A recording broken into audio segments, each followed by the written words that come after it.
first go to Texas 10. Come on. Right. But no, seriously, I think, first of all, think about getting out of your neighborhood, getting out of your region just a little bit.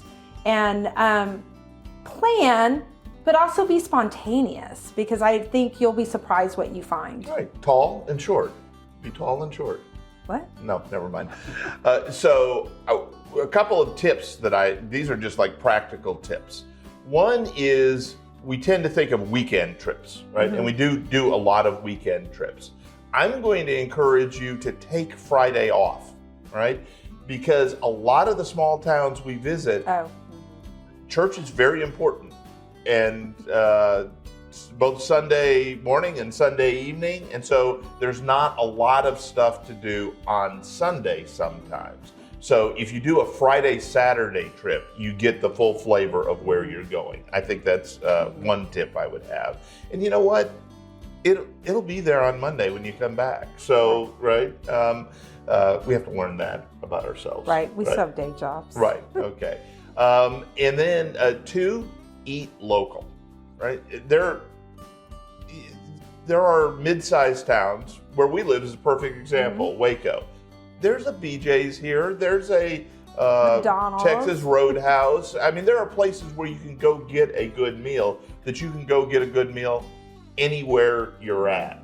But if you go to George's here, or if you go to Lolita's for breakfast, or La Fiesta for Mexican, you're going to have an experience that isn't replicated everywhere else. And that's what travel's about, is learning new things. And you're going to have maybe a margarita that's a little bit different that you're going to remember, like the one I had in Laredo at the Posada Hotel. So good. And I go to bed every night thinking of that margarita.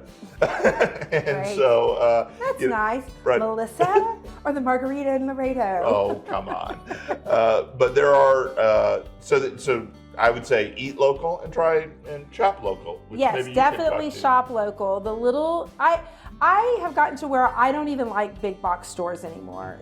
They're overwhelming. But when you go into a little boutique on a square, one, it's the flavor of the town a lot of times. Like, remember the kind of artsy lady we met in Carthage, where she had all the cool t-shirts right. and stuff? Mm-hmm. Well, she had a story to tell, and you could see her story in her store.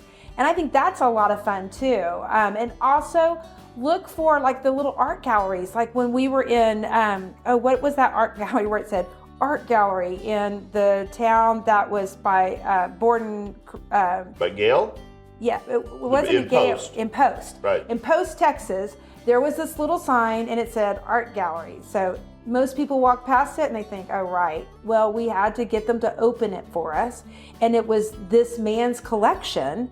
And it was amazing. It was a private collection.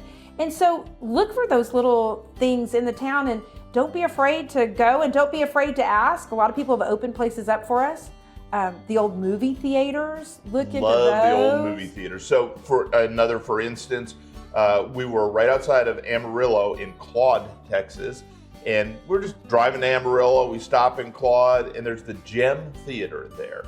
And so it's been restored. It was a cool looking theater, and we love those. I'm taking my pictures of it. And it now houses the County Historical Museum.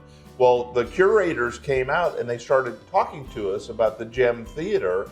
And it turns out that the movie HUD, which is based on a Larry McMurtry book starring Paul Newman, was filmed there. And they came back, he and his wife, Joanne Woodward, and the other stars of the movie, Melvin Douglas, I think, was in it, came back for the world premiere of what an Oscar-nominated movie was in Claude, Texas. And so when you start and just ask a couple questions, just 1 or 2 questions, people will tell us their story. Well, and the greatest thing, so you want to plan. You want to figure out what town am I going to go to. Go to Texas 10. You definitely want to see the highlights, but then don't be afraid to make your own adventure. You know, we went into the courthouse. There was the courthouse that had all the radio antennas, right. and we're like, Memphis. what is that with? And so we go into the Memphis courthouse. We were just going to ask a clerk, and the next thing we know, we're sitting with the judge, having a nice afternoon conversation. So if you're adventurous and you're willing to look outside of the normal or what everyone's going to see, that's when you're going to find your gem. So that's what I would say. Find your gem. That was a lot of saying. That was a lot of saying. Tune in to Texas 10, the podcast where Steve and M'lissa share their epic Texas adventures in 10 minutes or less.